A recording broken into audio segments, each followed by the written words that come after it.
Menjamu Adiaksa FC Banten di Stadion Gelora Sriwijaya Jakabaring Palembang, Sumsel United tampil agresif sejak awal pertandingan. Tekanan yang terus dibangun akhirnya membuahkan hasil pada menit ke-11 ketika Junior Cabral membuka keunggulan bagi tuan rumah.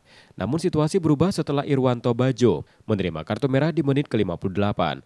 Bermain dengan 10 pemain, pertahanan Sumsel United mulai goyah. Tim tamu memanfaatkan peluang melalui eksekusi penalti Makan Konate menit 60, lalu memastikan kemenangan lewat gol Raffi Dwi pada menit 89.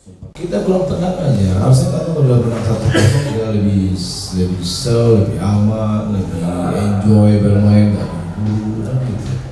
Tapi nggak tahu deh nanti itu kan kita evaluasi nanti. Harusnya kan dia lebih kalem tuh, bola main ke depan, nggak kehilangan bola karena kita kehilangan bola. Tentunya kelebihan pemain ini tadi sangat membantu kita.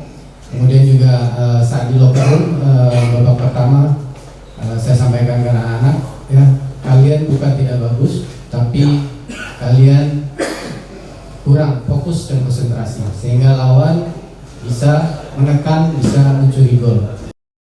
Kekalahan 1-2 ini menjadi yang pertama bagi Sumsel United di kandang sendiri. Hasil tersebut membuat tim asuhan Neil Maizar turun ke peringkat ketiga klasemen sementara grup 1 dengan raihan 10 poin dari 7 laga. Nur Muhammad, Kompas TV, Palembang, Sumatera Selatan.